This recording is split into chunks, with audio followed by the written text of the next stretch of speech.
And you're welcome back. You're watching TV3 New Day. It's now time for Big Issues, where we talk about the big issues making the round in the country.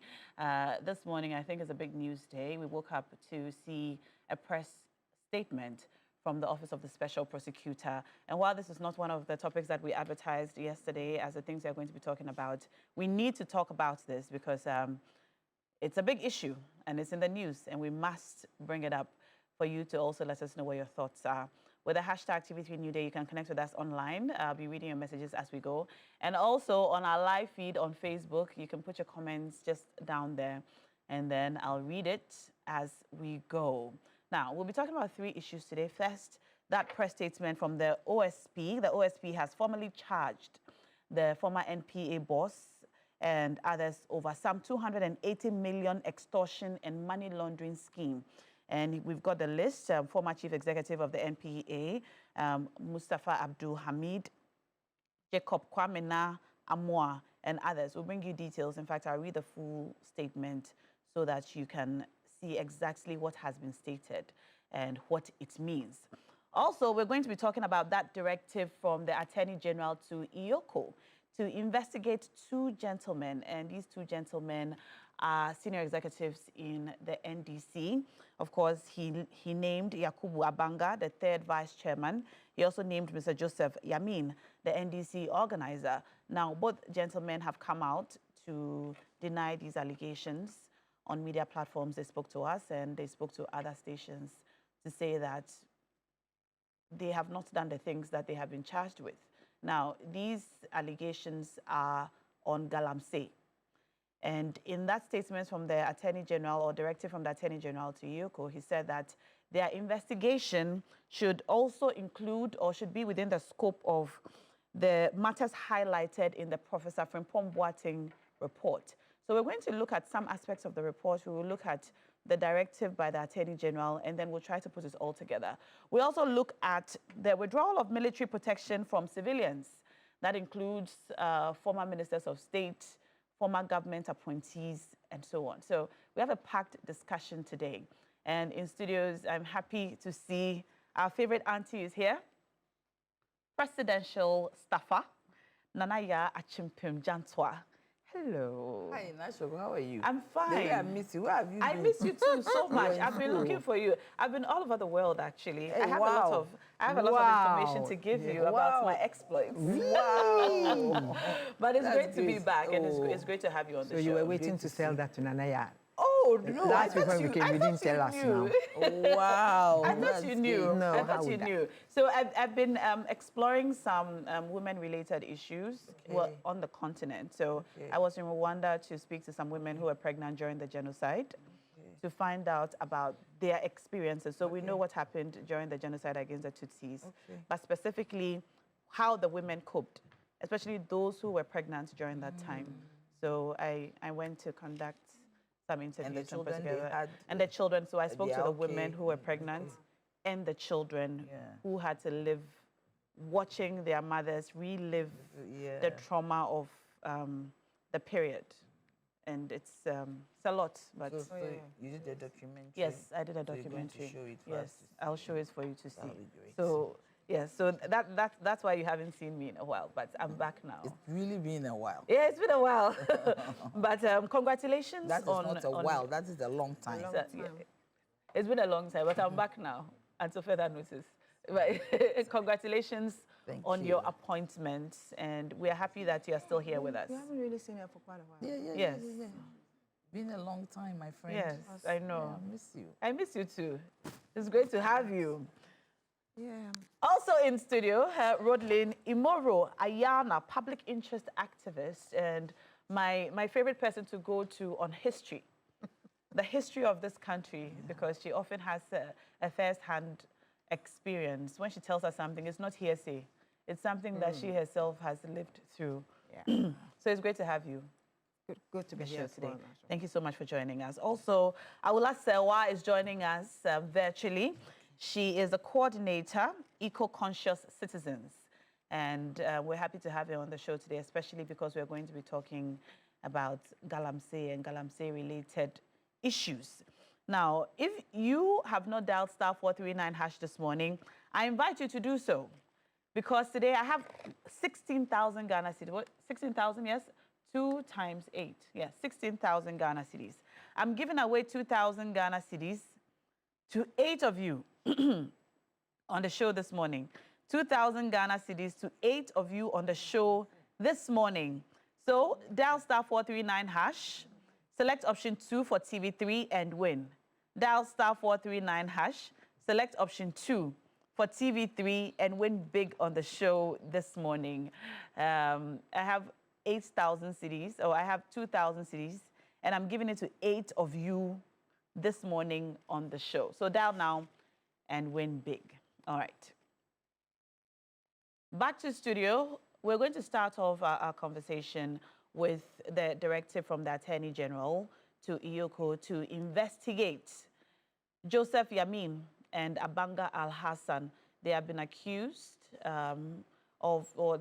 some allegations have been leveled against them, Galamsey-related allegations have been leveled against them. They've come out to say that the allegations are false. They're ready to submit fully to Iyoko's investigations and any other investigation that will be carried out. But they have emphatically said that these are not true. Now, part of our conversation, of course, is going to be based on that report by Professor Frimpong Boateng on Galamsey and things that we have been told by the Office of the Attorney General previously versus things that we have now been told. So let's just take you back a bit to bring you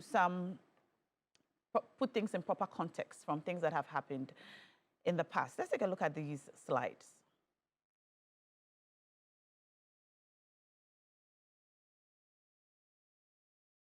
All right, before I show you the slides, let's take a look at this video from Abanga. It's a sound bite from Abanga Al-Hassan, one of the gentlemen who were mentioned in that directive from the AG. You see it equivocably clear that without any reservation that I have never and will never be involved in any Galamsey mining activities at any point in my life, or behind any task force. These allegations, my brother, are baseless, malicious, just intended to impugn my heart and reputation.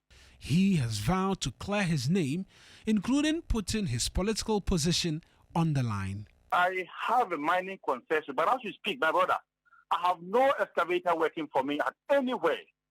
That is why I have stated clear that whoever has any evidence against me that I'm doing illegal mining, or I am destroying the forest reserve or the water bodies, or I have formed a task force that is going around to extort money for people, from people to me, I will forfeit my position as the...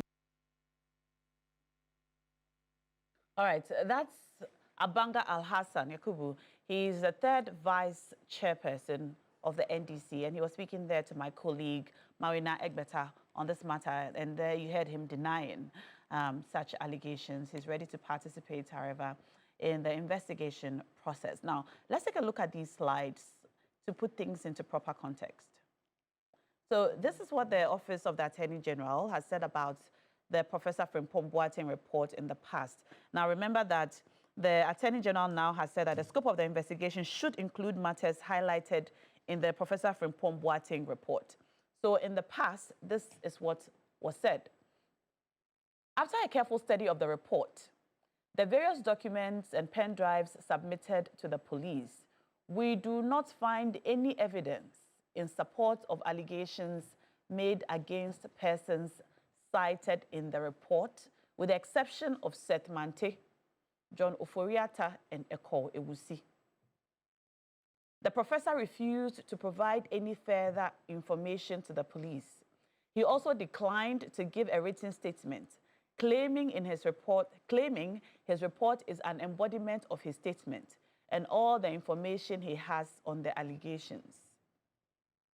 Investigations by the police have not revealed any evidence in support of the allegations. It is recorded that several attempts by the police to obtain further information from Professor Frimpong Boateng to substantiate the allegations made in the report and assist them in conducting further investigations proved futile. The allegations are therefore bare and do not provide a basis for any criminal charge against the persons cited in the report. All right. So these are statements from the Office of the Attorney General as of 2023. All right. Now, the current Attorney General has said that the directive which he has sent to Yoko, the scope should include the points highlighted in this same report by Professor Frimpong Boateng. Now, I'm going to go straight to Awula. She has to leave us soon, so we'll just take her take on this first, and then we'll come in studio and speak to our guests in studio. Awula, thank you so much for joining us on the phone lines. Can you hear me? Good morning, and thank you very much for having me. Amazing. How does all of this strike you? The previous position of the Attorney General, the current position of the Attorney General, and the directive to Yoko to investigate senior members in the NDC? Well, it's all very interesting. We all know that Professor Frimpong Boateng's report was meticulously compiled. As far as we are aware, there was a lot of evidence. And to add to that, Erastus, award-winning journalist, Erastus Asaredonko, also had evidence in the distraction for gold and the poison for gold. So there didn't seem to be the political will to investigate those mentioned in Professor Frimpong Boateng's report. So it's a step in the right direction. If this is going to be looked at again, we can only welcome this and hope that there will be meticulous investigations, that all those who have been involved or complicit in illegal mining will be held accountable. Now, regarding the two gentlemen, we know that other persons within the NDC, including their Win MP, have been reported as allegedly involved in illegal mining. So we would hope that it's not just these two gentlemen, but all persons, regardless of which political party they are in, who have been reported of being involved or complicit in illegal mining, will be properly investigated, prosecuted, and we are hoping that anybody found guilty, their assets will be sold and used towards the cost of reclamation, using the polluter pays principle.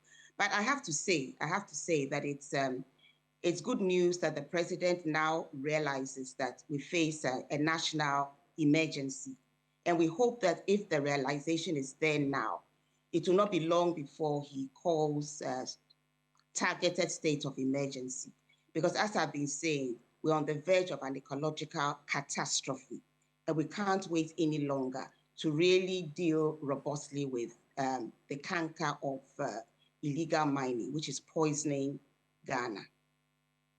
All right. Now, people have asked that, okay, this is not the first time there'll be an investigation. Investigations are welcome, but after the investigations, what next? Are we still calling for a suspension on, of the licenses of small-scale miners and mining activities? What more should be done?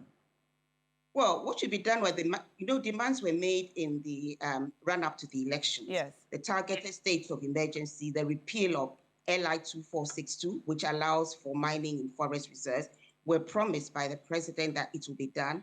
Honorable Sami Jemfi also said that as soon as Parliament came, it would be done. This has not been done. What has been done is an amendment. It doesn't particularly help us. We've asked for a revocation. And the only reason why we asked for a pause in small-scale mining is that so many licenses were issued like confetti. And our monitoring regime is poor and in some cases non-existent. So if you've issued so many licenses, having a license doesn't mean that you are going according to the confines of the license. In Professor Frimpong Boateng's report, it was quite clear that you could have a mining license but be engaged in illegal mining because you're going outside the parameters of your license. The big mining companies are few. So we had said that pause small-scale mining until you can really monitor and be sure that whoever has a license is going according to the parameters of the license. This has not been done. So our demands have not yet been done, and we are hoping that they will be met before the window of opportunity closes. As the president has said, we face a national emergency, rising kidney disease, poisoning of our water bodies. Our water is being poisoned. Even the water coming through our taps, even if it's clear, mercury, cyanide, arsenic have no color. We don't know what actually we're drinking. The foodstuffs have been contaminated. So when you are eating your contumely or your tubers, you're not quite sure what poisons you are taking in. We are reliably informed that tubers taken to the United States sometime last year were found to contain toxins. So there's a real problem, rise in kidney disease, maternal deaths, deformed babies. So we really need to act now. And in addition to all this, we also face national security concerns because some of the illegal miners are heavily armed. So we are hoping that this directive by the Attorney General will be a step in the right direction. After investigation should come prosecutions. You don't just investigate. The outcome of investigations, if there's evidence, which we believe there is, should be prosecutions. Now, because you want to go, I would like us to just stay on you for a while. Now, from where you sit, what do you think, or what is your assessment of the reasons, the possible reasons that your very clearly articulated requests or demands have not been met? Asking for the repeal of the LI, asking for a pause on small-scale mining activities, and so on. What's standing in the way of meeting these requests that you have put before the government? You see, it's very difficult to understand. I'm quite astonished. But what I would say is that going back to the past administration where the president had supposedly put his presidency on the line, there was evidence. I'll give you an example, that Akunta Mining was allegedly involved in illegal mining and had polluted part of the Tano Nimiri Forest Reserve. The president did not agree with this. And even when the Catholic bishops made the demand, he said there was nothing going on or something to that effect. But now we know that actually there was, and he probably is being investigated. So what I can say is that the reluctance might be that highly placed persons are involved. There might be other reasons, but from where I am, the only explanation I can see is that highly placed persons or highly connected persons are involved. And we know as a fact that as of 25th May, entry permits were still being issued for mining-related activities in forest reserves, when we had been categorically told that LI 2462 will be repealed, and also there'll be no new mining in forest reserves. This is not the case. You are saying as of May this year, new licenses were given?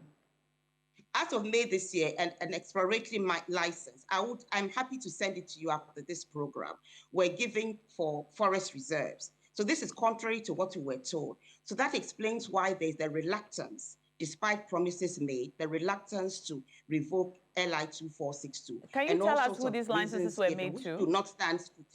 Which do not stand scrutiny. It's because we don't have any intention, in my view, of stopping mining in forest reserves. And it's very disappointing that new entry permits are being issued as at May this year. Can you tell us who these licenses were issued to? I don't have it in front of me right now, but and they were issued for mining in forest reserves. For exploratory activities. What is that? What is the difference between exploratory activities? Mining is that you've actually got a license from the Minerals Commission to go and mine. Entry permits is that you are being permitted to enter the forest reserve. And exploratory is to probably go and find out where there's gold and where exactly it is. Now, if you don't intend to give any mining licenses to mine in forest reserves, what would be the purpose of allowing persons to enter the forest reserves to find out where there is gold? Because if you don't intend to grant mining licenses, what on earth will be the usefulness in exploratory mining licenses? And I have to say that I should have sent it to you before this program, but I do have them, and I can send you the licenses that have come to our notice, signed in May this year, entry permits into our forest reserves. I see. Wow. Now, this is new information, and I look forward to receiving that document from you so that we can also assess it and inform our viewers accordingly. Before you go, is there anything else you'd like to say, just before we let you go? Yeah, before I go, one thing I'd like to say is the commitment to ending illegal mining. I'll give you a scenario. you know, when the Democracy Hub persons went on demonstration, they rather were arrested and refused police and court bail, whereas the persons involved in illegal mining have been going about their business. Now in Atronsu, the government wanted to bring community mining. The residents said, no, we do not want community mining. We have the pure, beautiful Atronsu stream. When you see the stream, so pure, we do not want any pollution of our water bodies. Be that as it may, community mining was being brought there. So there's a case in court as we speak.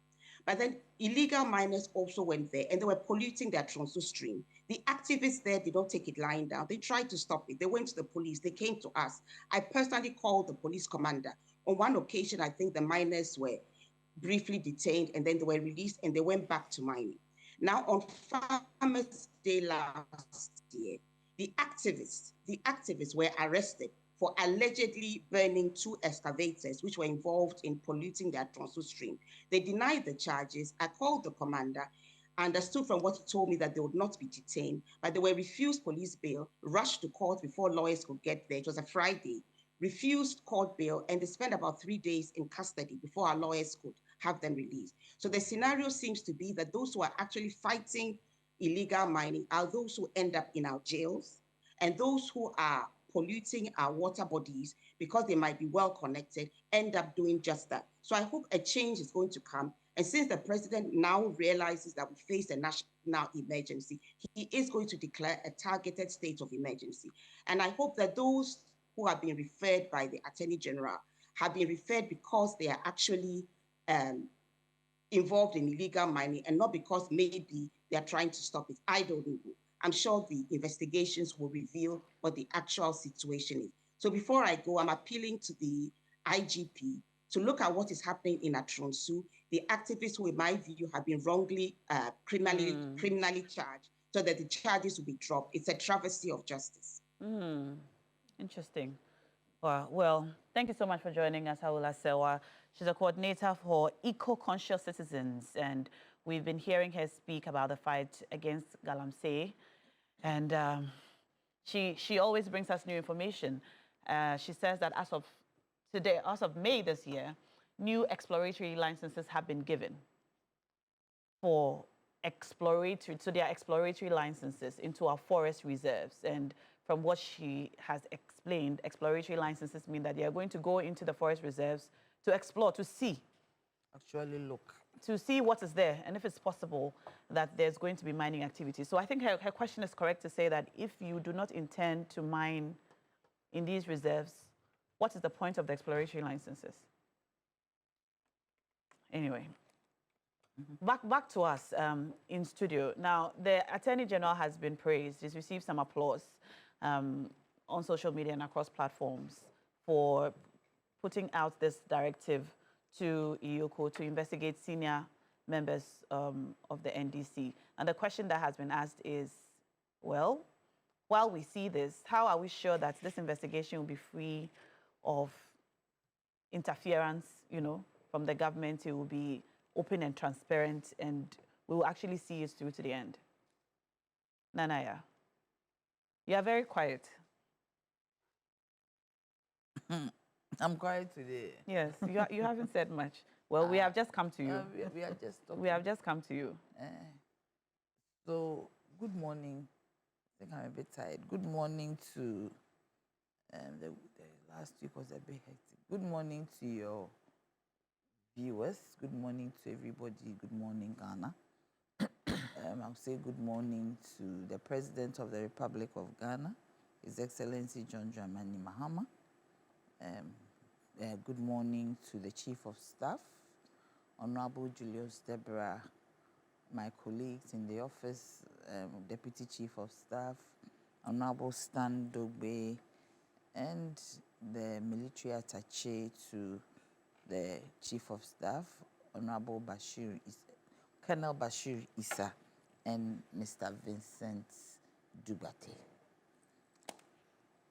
You see, Galamsey is like it's like a death sentence to us in this country, and it is like a landmine ready to explode if we do not eradicate it. If you do not, you see, when landmines are deposited, if you don't carefully take it out, you then are going to kill people, and that is what the Galam says. It is not a very pleasant exercise. And for me, we have left it to fester for far too long. We should have nipped it in the bud when it started. I mean, this Auntie Rodalyn would know. This mining was done long ago, those days, even when we were kids, when you see gold all over the place. But as it gained... The scale. Yes, as it gained currency, then we should have done something about it. And I believe that His Excellency John Dramani Mahama, in 2013, he did a lot of work dealing with this canker. And for some reason, pressure from here, pressure from there, I don't want to talk about it. He didn't get to where he had to go to. And this menace has been very, very, I mean, invasive. It has been very invasive for the past 8 years. And there is a need for everybody to come on board for us to deal with it. It is not something, for me, it's very depressing, especially when you travel around and you see how our environment has become. If I had my own way, this is not government policy, but my own way, and I'll not stop saying it, we should just hold on to all manner of mining for a while. Including large scale? Large scale.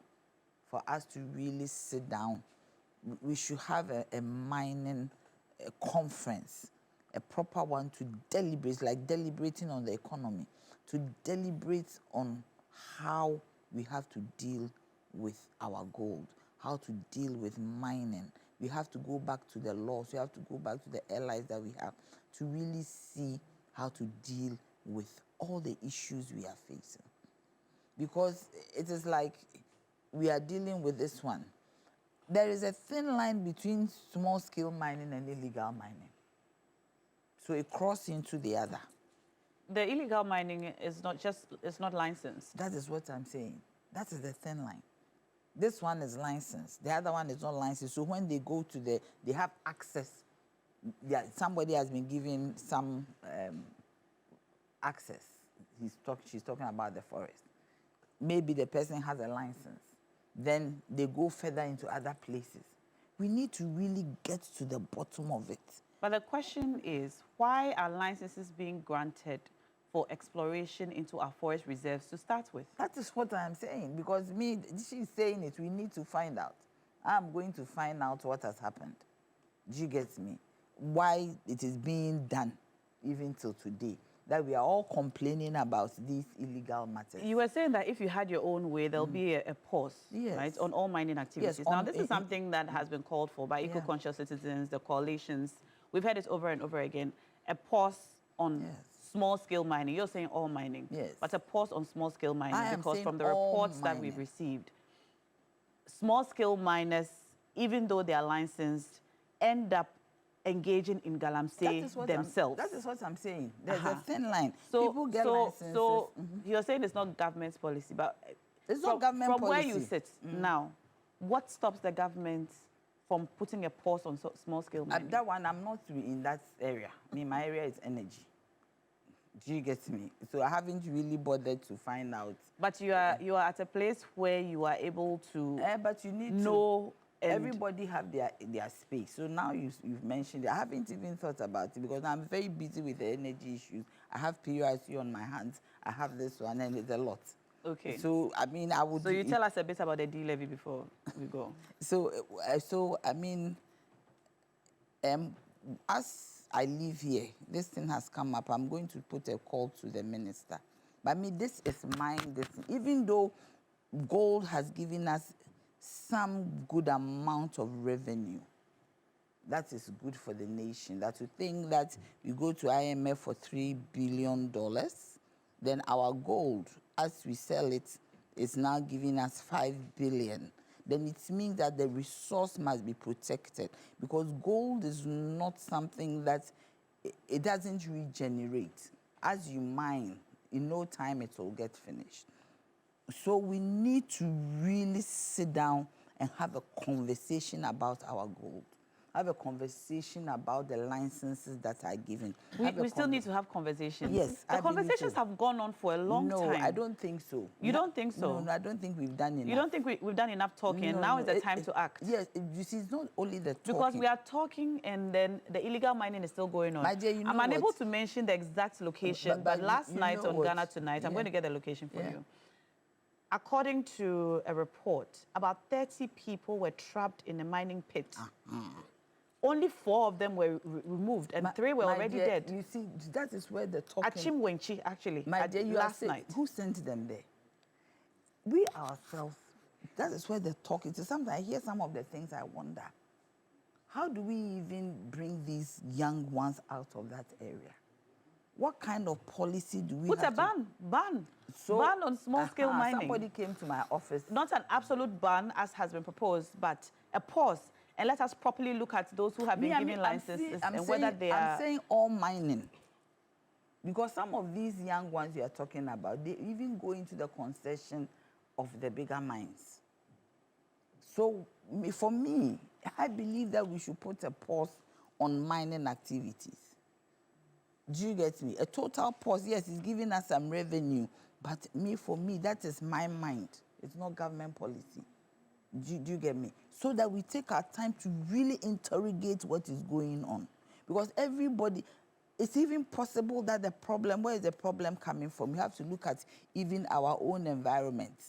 We have to look at our culture. We have to look at so many things within a short space of time for us to really pinpoint. Because I am worried, because how did they get into that pit? Who sent them there? And I always say that we always talk about excavators. The motherboard of that vehicle, the chassis number, yes, will tell you who owns that excavator. Then once that kind of investigation is being done, then you know that we are getting there. Because you see, we have people, that's why I'm asking you couldn't answer me. Who sent those young ones there?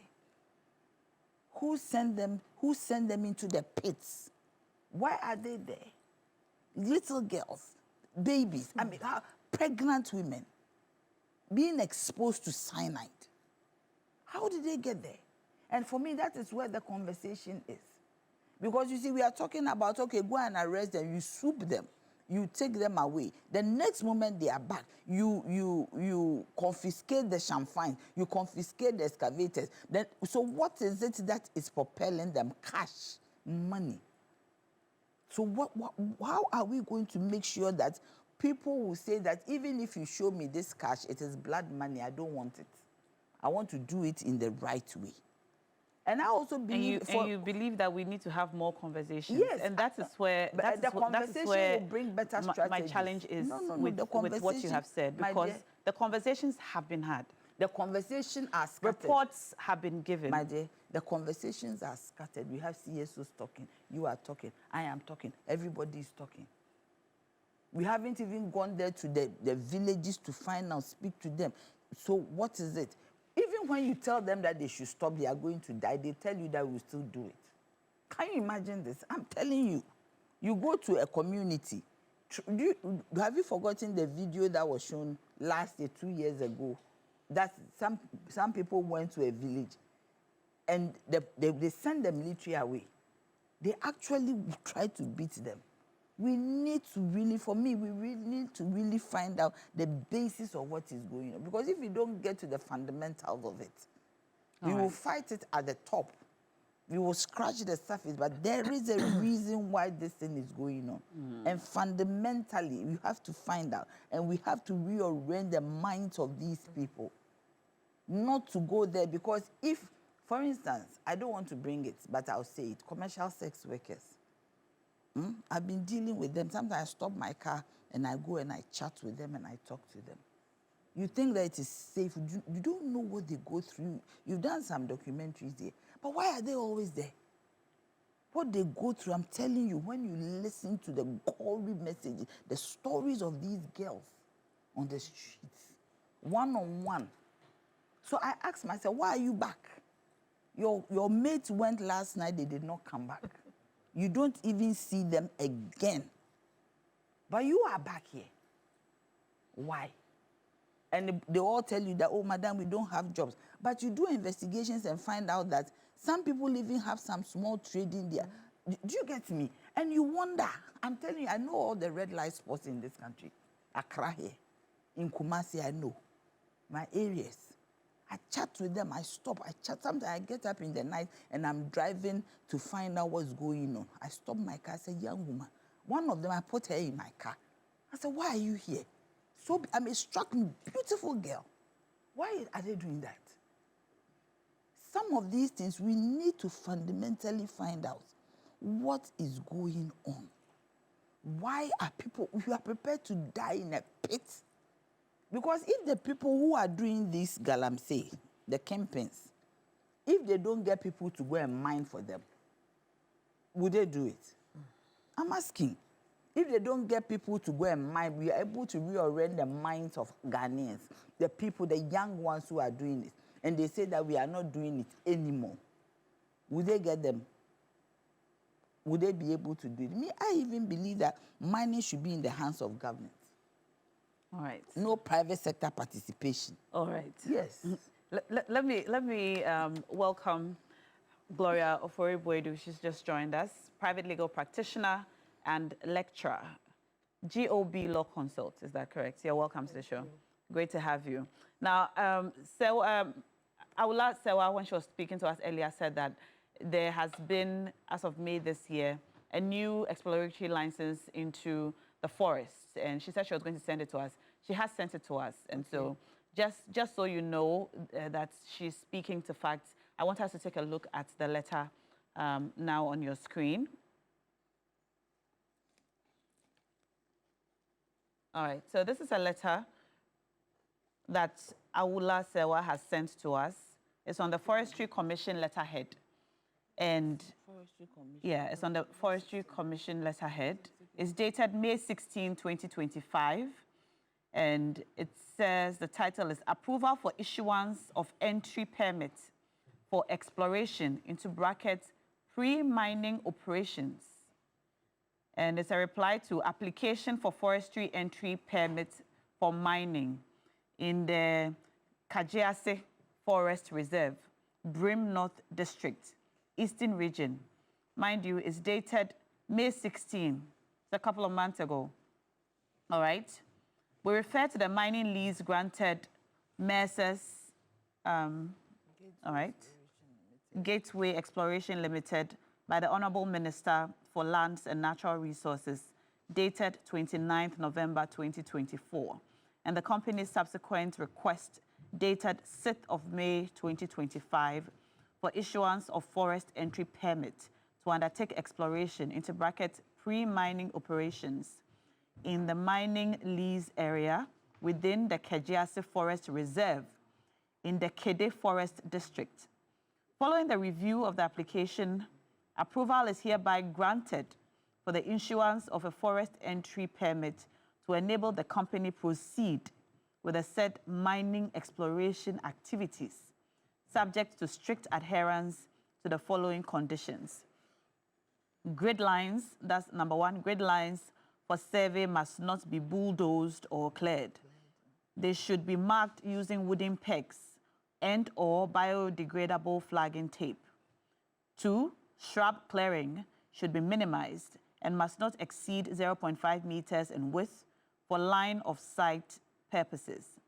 Chainsaws are strictly prohibited. Access lines must not exceed 1 meter in width and should be cleared using hand tools only. Number 4, the company shall consult the district manager at least once a month prior to constructing any new access routes, bridges, tracks, or drill pads, and must follow Forestry Commission guidelines. All right. So there are more of them, and then it ends with Note, the permit does not constitute a mining operation permit and must not be construed or used as such. The entry permit shall remain valid for a period of 1 year, effective the date of issuance, and is signed by Hugh C.A. Brown, PhD, Acting Chief Executive. All right. Forestry Commission. All right. So this is evidence to back what Aula Sewa said earlier, that as of May this year, we're still issuing exploratory licenses into our forest reserves. And her question is, if we are not mining in the forest reserves, why are we issuing exploratory licenses? Well, this is a matter that we'll pursue further, and we'll be sure to bring you updates as we go. So, Nanaya, you were asking. Just a minute. I just want to find out. I've not been following on this thing, but is there an order that there should not be illegal small-scale mine? I mean, at the amendment to the Act, did it say that there shouldn't be mining in our forest reserves? I'm going to pull up the Act so that I'll be able to speak directly to it. Yes. I mean, it's very, because this is sort of this is an approval, so it's like small-scale exploratory. This is an exploratory license. That's what so I'm it is saying. not a mining license in itself. Do you get me? So Yes. but it is towards mining. It's a pre-mining. But it is at the end of the day, it's mining. So I just want to find out, is there any order, any rule? Has things been changed? The amendment that was made, haven't followed it. Was it that you shouldn't mine in the forest reserve? As the law, let's look at it. So I'm pulling it up so that we'll see exactly what it says. What it says, yeah. So that we are able to speak to the facts. Let's come to you, Woodlyn. Yeah. How does all of this strike you? I'd like to say good morning, first and foremost, to Good morning. all of us sitting here and to our cherished viewers. I'd also like to send my special greetings to the Bokunaba, Naba Asigri Abgurago Azoka II. I'd like to offer my condolences to all the bereaved families that were affected by some skirmishes that went on last week. I'd like to send my sympathies to the students and staff of the Boko Senior High Technical School. I'd also wish well all those who were wounded and are receiving treatment. It's unfortunate that at a time like this, when you have a group of people who are supposed to be protecting lives, rather go and take lives. The only thing we can say is that we are counting on government to do the right thing, to investigate and punish the perpetrators, and make sure that peace comes back to Boko. On this very special day, I would like to ask the Bokunaba to stay calm, the people of Kusaag to stay calm. I'd like also to say that this is just one of the things that we have to go through, and we should be prepared for it. Najoko. Mining and its problems has been with us for a very long time. From the 80s, 90s, we tried, Obuasi had its own problems, Operation Dragnet and the likes of it. Even before that. Yeah, so it's not a new thing. It's something that we've been doing, or we've suffered. What I'd like to say is that there were a lot of expectations that there was going to be a repeal of Article 146, which never happened. We were told that it had been amended. Until I get the amendment, I might not be able to speak. The LI? Yes, Okay. 146. This morning, we are being told that some group are being given permission to go into a forest reserve for exploration. At first, when the message came, I was thinking that maybe they were just going to explore and probably come out and tell us whether there is gold in there, and probably if there's no gold, it will deter people from even going in there. After all, if you go and explore and there's no gold, why go and destroy the place? But the way it looks like this was an application that went December, was it somewhere 2024. And the present management has decided to agree for them to go in there. We have to be very careful. The kind of destruction that has gone on in our forest reserves, the kinds of things that we're suffering out of this illegal mining, not to talk of the health hazards and the likes. I will agree with Nanaya to some extent that probably we have to put a pause on mining, but I'm not really sure. On all mining? No, I'm not sure we should involve the bigger mining companies that are really going according to the rules and regulations governing mining. But I think that when it comes to the small-scale mining, we should be able to pause for a while and probably engage more. It is true that when you engage people around there, everybody seems to think that there's money and therefore they have to do the illegal mining. But that's beside the point. I mean, when you get young people, unemployed people, people who are very desperate, they would always feel like it's better to go in here and do it and die than to come out hungry. So it's a very difficult task for government. It's a difficult task for the chiefs and people of those areas as well. And now we are beginning to see that a lot of communities are fighting back because they have realized that their very livelihood is being threatened and their own lives are also being threatened by these illegal miners. The unfortunate thing is that we have sat in this country and some people walked into this country, flew into this country and decided to bring excavators. Until date, excavators are still around us. We still find excavators in areas that are supposed to be for small-scale miners. And we're not able to dispose of these excavators very well. So that, for me, is lack of political will. It's not that we don't have any rules or the laws are not there. It's a lack of political will to do the right things. What stops us from bringing out all those excavators completely out of those forest reserves? Somehow, we seem to talk a lot, but we do very little sometimes. And this creates more and more agitations. For the past few months or so, we have seen a lot of activities from the forest areas. We've seen a lot of people being picked up. We've seen Chinese people being picked up. But as you read through, you realize that these small-scale miners did not go there by themselves. There are some big guns behind them. They don't have the money to acquire some of these chamfangs and excavators and all those things. But somehow, we are punishing the smaller fry instead of going for the big fish, which is not right. It's good that we are doing it, but we must pick the right people.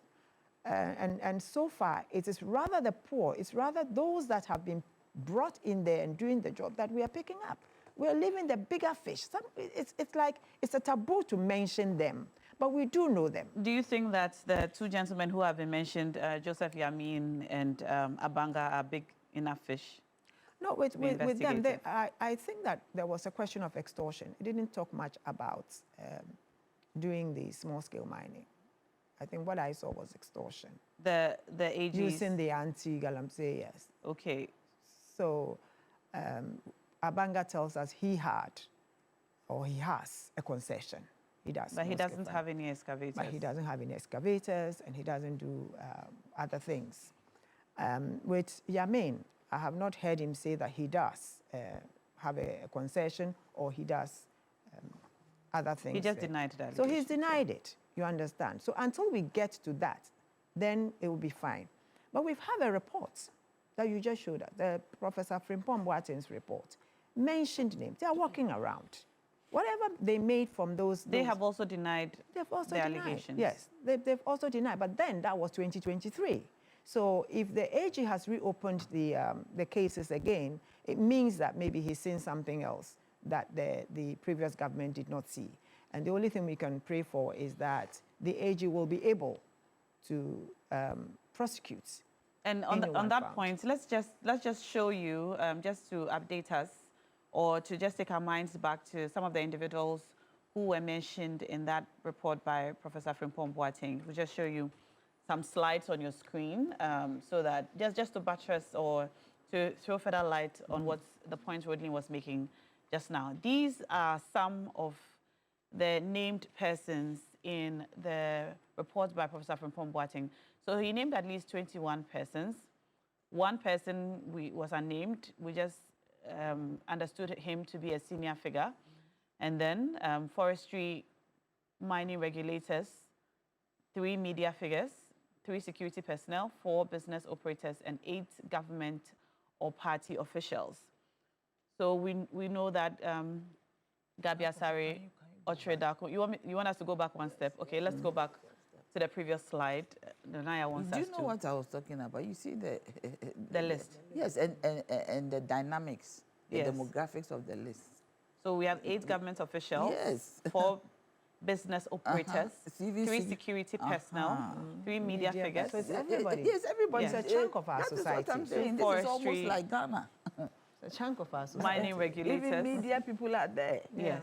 That's what I was saying. We need to interrogate what is going on. Look at the list. They All right. didn't say only So politicians. let's go through the list properly Yes. and Okay. see Look at the it. persons. All right. So Gabi Asare Otredako is a lawyer. The allegation is that he defended Heritage Imperial Limited, accused of large-scale environmental destruction, and interfered with anti-galamsey enforcement. Then the late Sir John. The allegation was that he gave permits for illegal mining in protected forest reserves and enabled Chinese operators. Now, he's the former CEO of the Forestry Who Commission. had lands in the forest, right? All right. Then The also only Joseph ghosts who had Albert issues. Kwam, former MP, board member, Minerals Commission. The allegation was that he acquired multiple concessions, then he sold them unlawfully, extorted funds, then lost seats over, there was a public outrage. And then there's also the former NPP vice chairman, Ekowusi, for the Central Region. The allegation is that he sold seized excavators involved in extortion, illegal mining, and money laundering. Then, of course, the former Minister for Information, Kojopo Nkrumah. All right, so can we bring Kojopo Nkrumah's slide back, please? All right. So the allegation is that he orchestrated media attacks to discredit anti-Galamsey advocate Frimpong Boateng. So he's not part of it. And he has, As a concession. no. It's All right. instigated. And also to let you know that a lot of them denied these allegations, okay? A lot of them denied these allegations. And so, and nothing has come out of it since. So, yes, there's also Donald Etia, co-owner Heritage Imperial. The allegation was that he operated destructive illegal mining in forest reserves with military protection. All right. So the slides are many, so we can't go through all of them one by one. But there you are. We'll just show you the slides quickly. We'll not be able to read all of them, but just to let you know or remind us of some of the persons who were mentioned. All right. And a lot of them have denied these allegations. Okay. So we know Kojopo Nkrumah denied, Gabi Asare Otredako denied, Joseph Albert Kwam denied the allegations, just by way of recapping. All right, so back to you, Rotlin. Very sad. It's so sad to look at the list and to see that the very people that are supposed to be protecting us, the very people that are supposed to be working for us, are the very people who are killing us. It's true, the allegations. The allegations. But when you look at the names, people who are working in Jubilee House, people who are working with government, people who are in government, they are the people who were in government. They are the people perpetrating or were perpetrating these ills against Alleged Ghanaians. to be Most alleged. perpetrating. We still see them as allegations. But as we sit, we are being told that the whole thing is coming back again.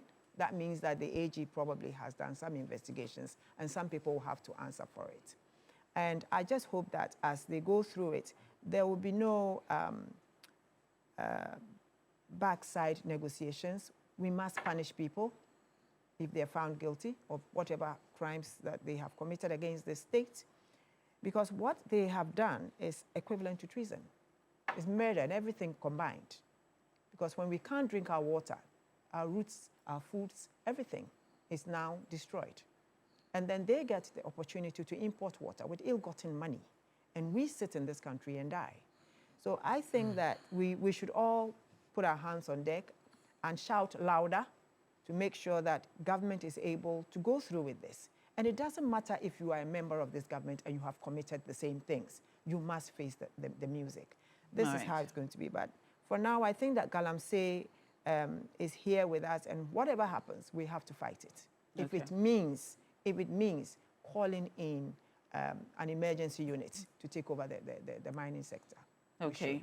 If you're wondering why we had to bring back those persons named in Professor Frimpong Boateng's report and things that have been said in the past, it is because the directive from the Attorney General to EOCO specifically states that the scope of the investigation should include matters which were highlighted in that report by Professor Frimpong Boateng. And so that's why we just had to take you back a bit to show you some of the persons who were named in his report earlier. All right. Now, I'm going to read a few of your messages coming in before I go to Gloria, who joined us a little while ago. All right, some of your messages coming in. Now, good morning. Please, let the woman who spoke first send you permits issued. Well, she did that, and we have shown it. Because, and you go ahead to say, because I have charged on documents that were granted in 2024, but got regularized this year, and I am sure that's what she's referring to.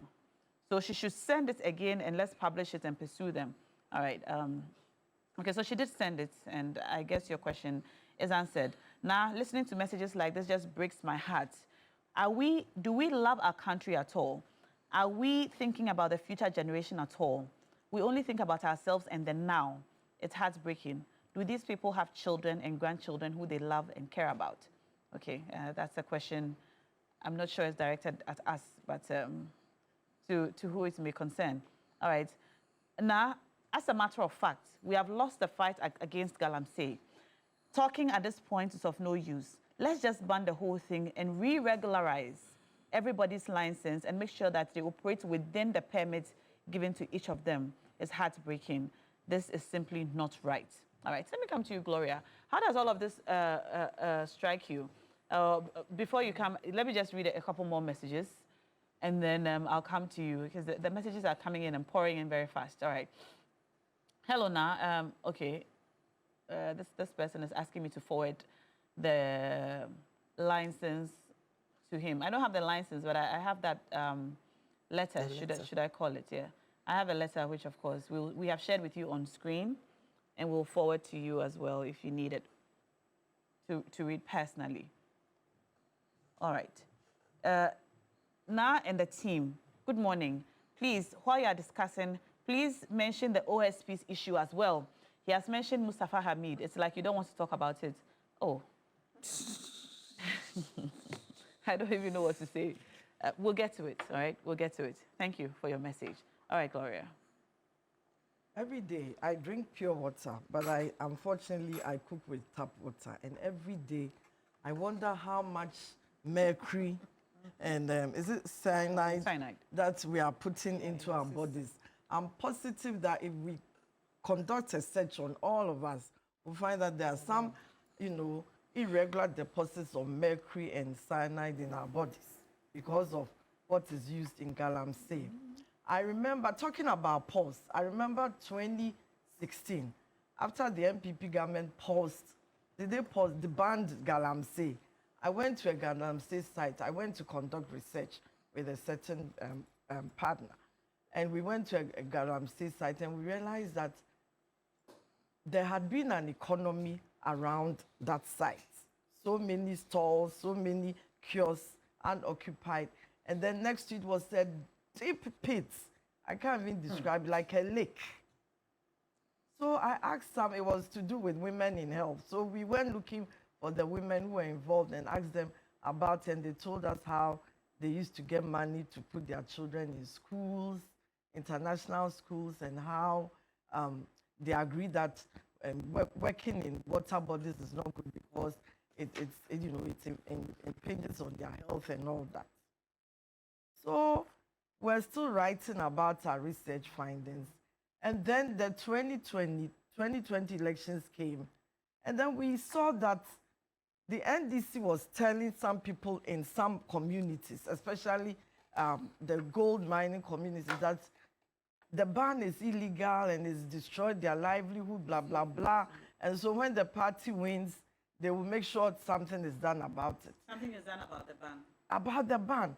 So unfortunately, a number of MPs, please, please, this is my opinion. No, but and then we can interrogate it. No, but you are being emphatic. I'm being emphatic because I'm making a case. Where is the evidence? So let me go on. Where is and the then we can evidence? interrogate Nobody. Am I not here to No, talk? you are here to talk, but you Exactly. can't So let me go on. and then we can interrogate what but she's you saying. cannot make baseless allegations. Are you listening? These allegations are baseless. We Nanaya. are talking about an issue Okay, that Let is her going finish. on. We'll interrogate number what she of has said. members You have after she to has give finished. evidence. A number You of can't members just we come will and say interrogate it that after NDC she has. said. A number of finished, yeah. members of parliament.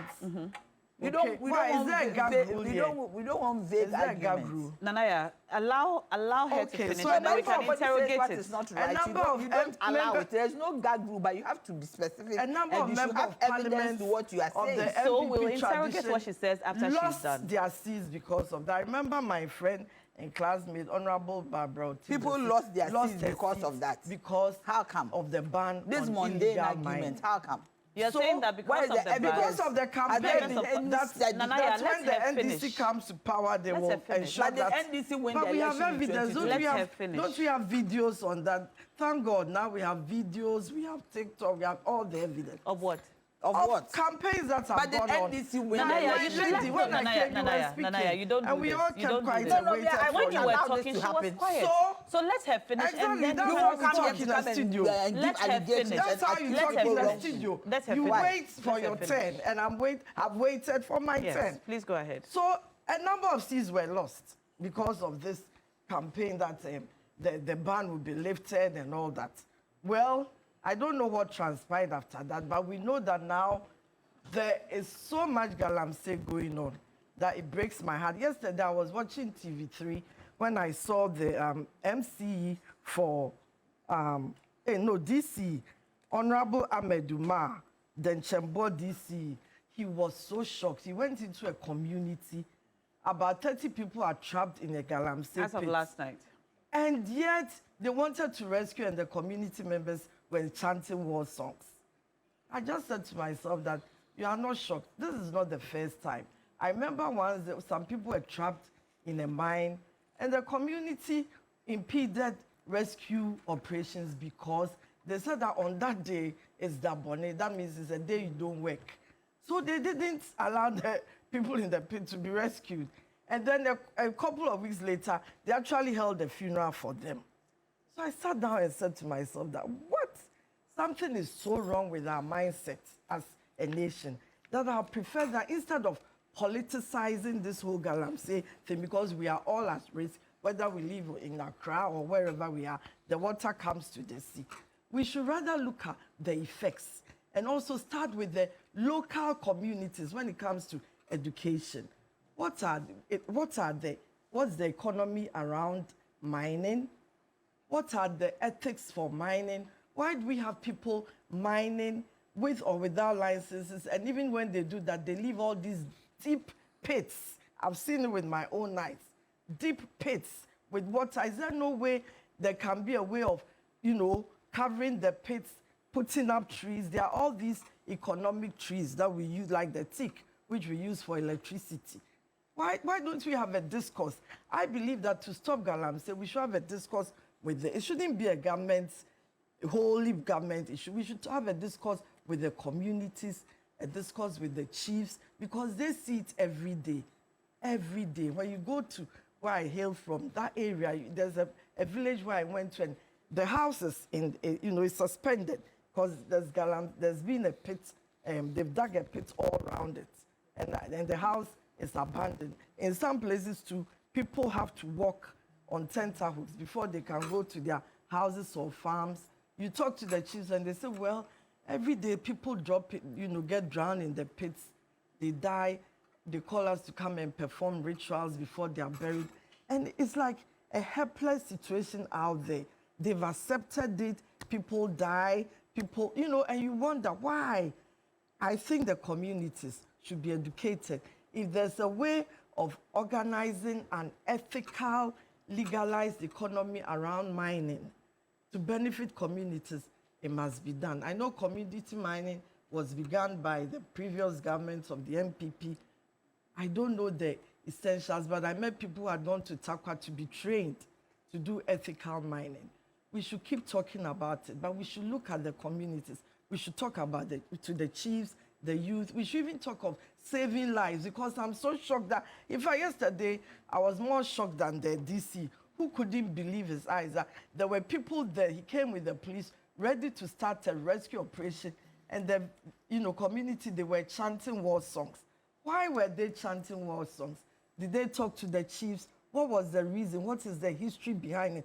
We need a community engagement. You think and as we a should not nation- politicize it, please. So when I started, I wasn't. I was just talking of the facts. It sounded like you. Well, it unfortunately, sounded like you were politicizing but it has been politicized. But that's not true. We are all, we are all suffering from it. We are all suffering. And so because we of this must last statement that engage. you have made, We that are all- we shouldn't. And I remember we shouldn't on politicize Metro it. TV. I'm surprised that you started your submission. I couldn't on do it that any note. better. How would you So I started it. I you started couldn't it do because any it's been better. politicized. How can you say Even that now, you couldn't do even it now, any it's better been by saying that? politicized. And Look at Nanaya, what I'm going to come to you, Wait, and I'll give you the even now opportunity it's to been respond. politicized. But Look now at- I'm asking look at the Gloria video. that you began. Have I you, finished? You ended your sub. No, but I'm just Okay. asking you a It question. should not be You ended your politicized. submission by saying You have that, politicized it and you are or saying it just should not be before I came politicized. in, My lady. you said Nobody was talking I- about Nanaya. My lady, if you want videos, we will show Nanaya. videos. What video? After we Nanaya. just see the What video? videos. Did we Nanaya. see videos Which video? in Nanaya, 2020? if you do this, come we are not on. going to move forward with that Come discussion. on. What is the come I'm on going to about? give you the Come on, let's be opportunity. No, what is- respectful. what We is are the here come to on express about our this? opinion. How can you within come the and just say shortest that possible NDC time. Nanaya, I came and you you were have the talking. opportunity Why to are speak. NDC Because and I NPP was You saying- have the talking sense. Are they opportunity. saying- You heard me talking they sense. saying- That's why you listen. Come All on. right, Please. Gloria. All right, okay. So basically, my point, and Nanaya will not allow me to make it or ask this question. Ask the question, that my dear. you have ended by saying that we shouldn't It politicize should not this be matter. politicized But you because we began are your all at submission- risk. You began your submission by raising political points, by making statements which were political in nature. That in 2016, the There members, was a ban. members of the NDC were saying... In 2020, in 2020. it became a campaign issue for the NDC. Who made You these know what? statements? Who specifically Before made you these say statements? something should not be politicized, you have to prove why you are saying that. So I started by saying that, one, we are all at risk. And I remember I Yes. have this video which trended for a while where I was at Metro TV and I said, we are all at risk. The Galamsey is going in, the illegal, use of whatever. Excavators. Excavators, mercury, Champagnes. cyanide, and all that is going into the sea. So we are all at risk. Every one of us. Then I continued with instances where it has been politicized. You kept talking of pauses. There wasn't a pause. There was actually A a ban. ban in 2017, when the MPP took over. Then there was a campaign in 2020 during the next administration, during the next Now, Shoko, she election. keeps repeating there it was and a campaign and we you are have looking at videos. it. I'll send you the videos. Do you have them on your phone? I don't have it here. Now that I know I need to, because videos work, I'll send you the videos.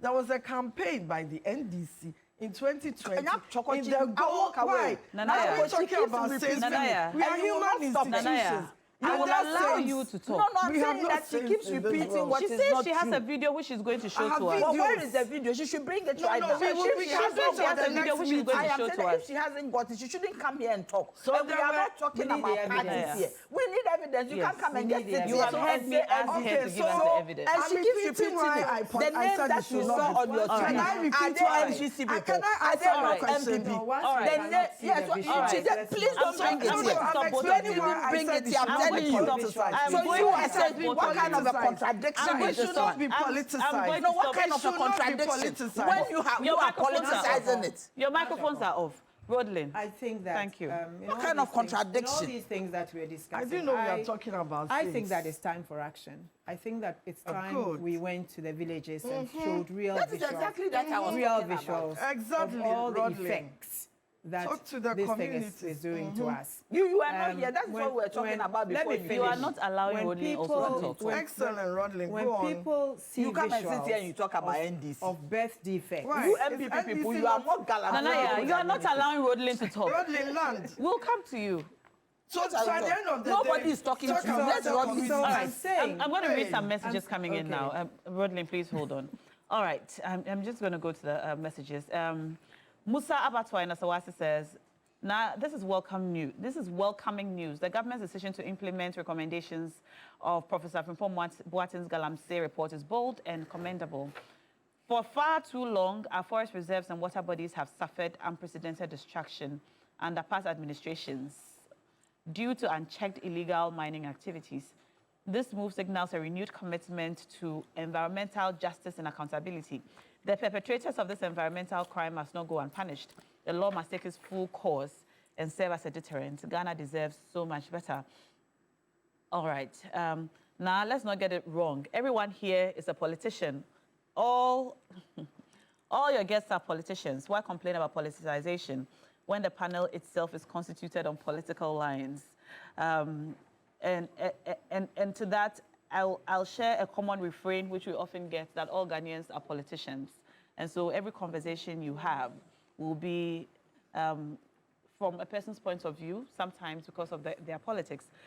Hello, Na. I'm so sorry to see our ladies talking across each other. The reason I enjoy Thursdays is that the ladies are not like the men. They don't shout. We listen to them and we understand what they are saying and go away informed. And that's from Sandra sending that in. Okay, more messages coming in.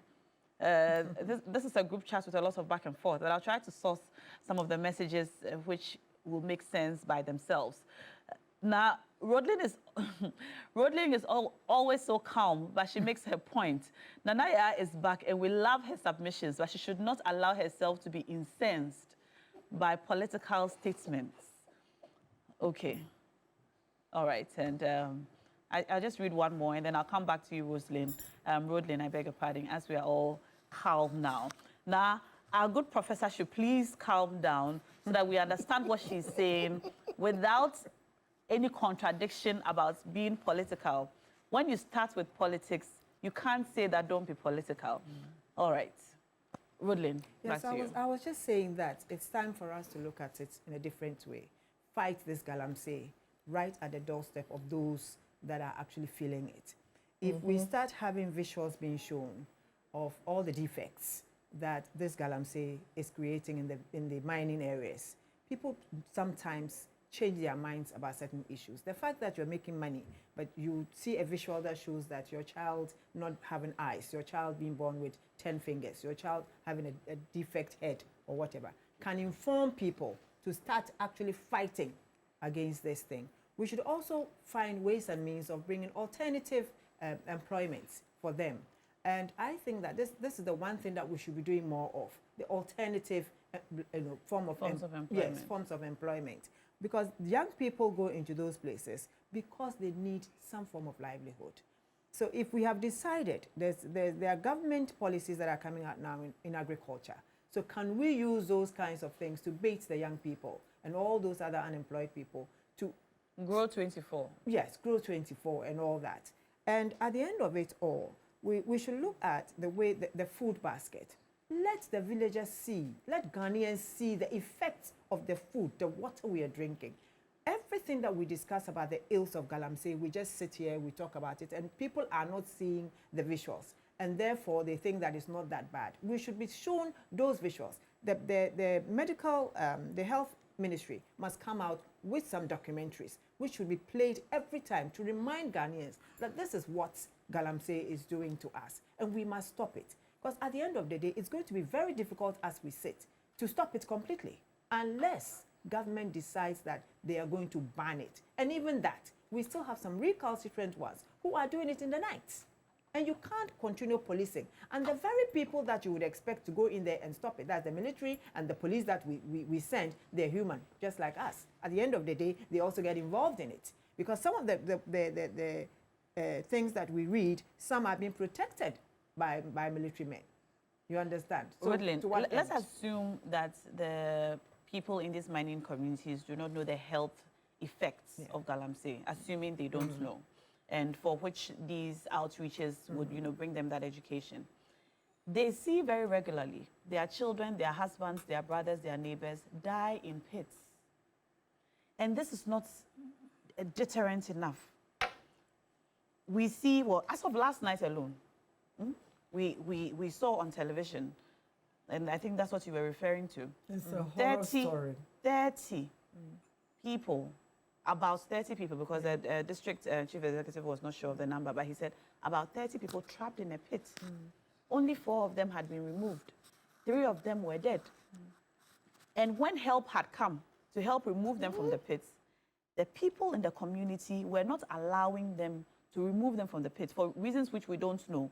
I think we are yet to be updated on what their reasons are. So if this is not deterrent enough, I'm just asking. Yeah, I know. You know why it's not deterrent enough? Why is that not deterrent enough? And would their knowing about birth defects deter them anymore?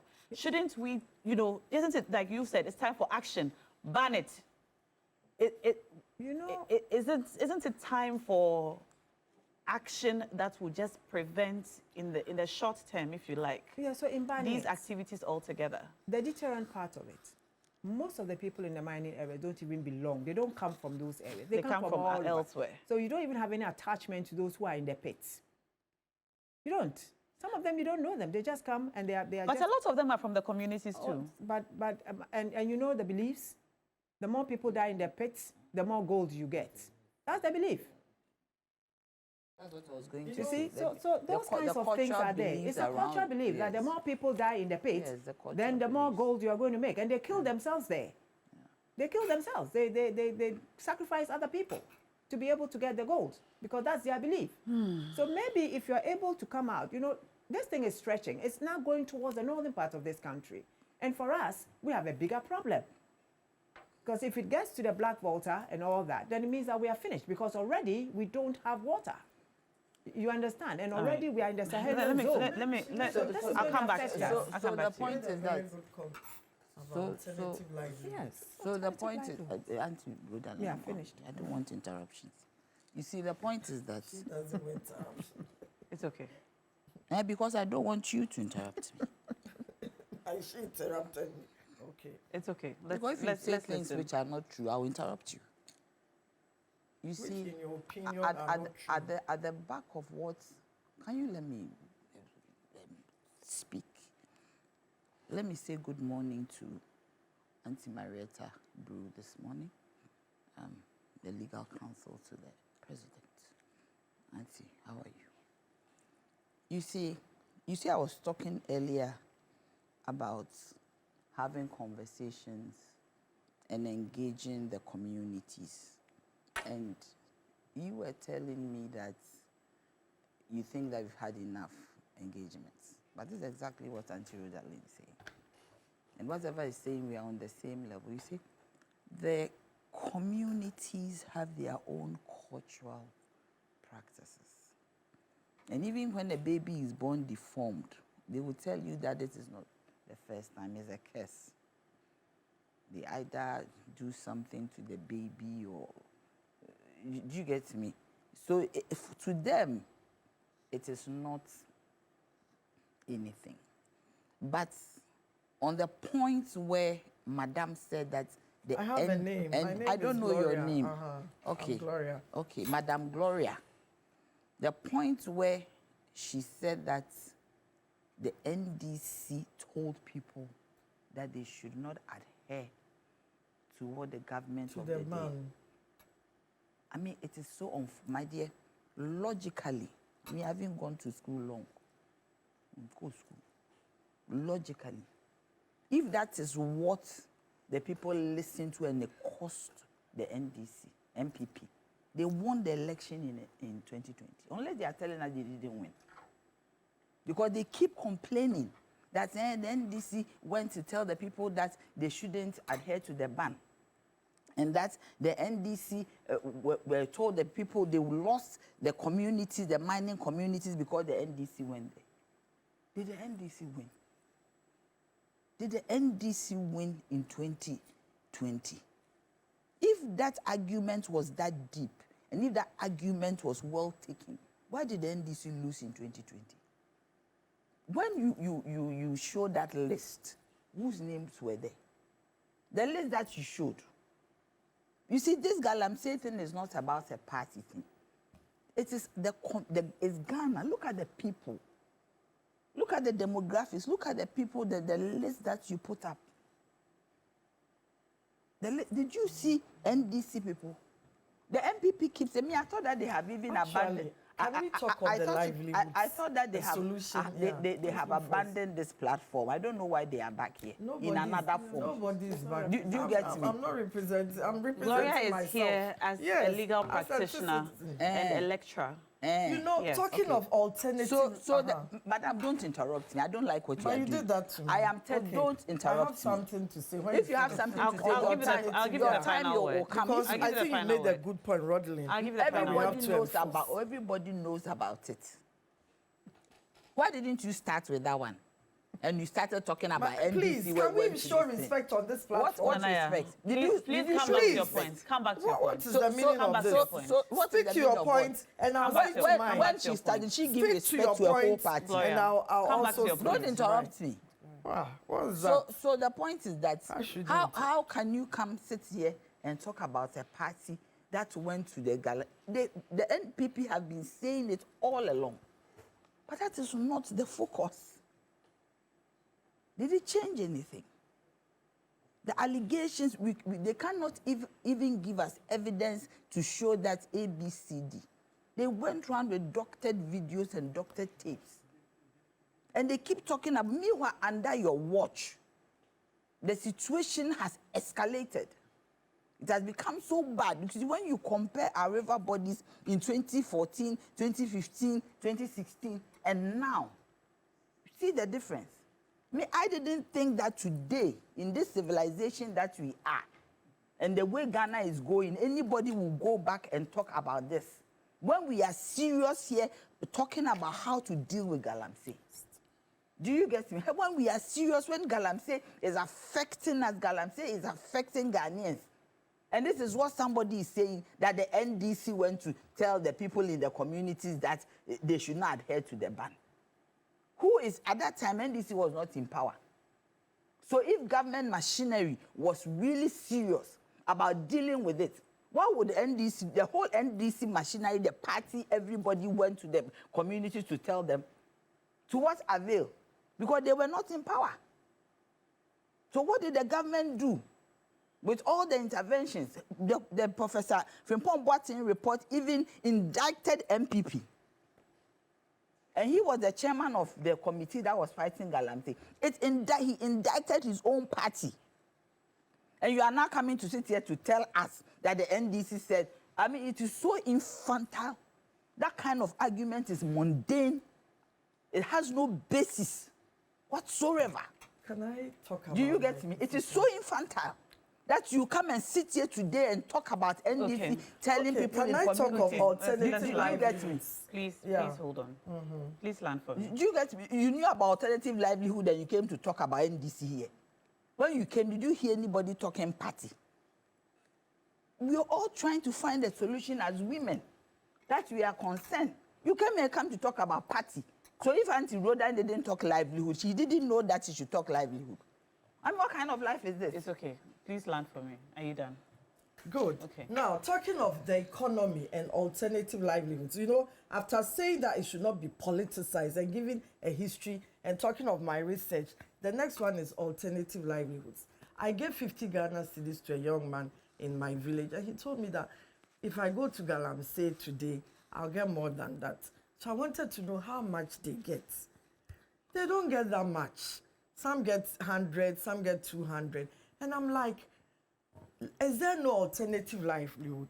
I remember fisheries, the Fisheries Commission under the Honorable Howard Kumsin, one of the best fisheries ministers we've ever had, decided that there should be a focus on aquaculture because it's not every Ghanaian who is near the sea.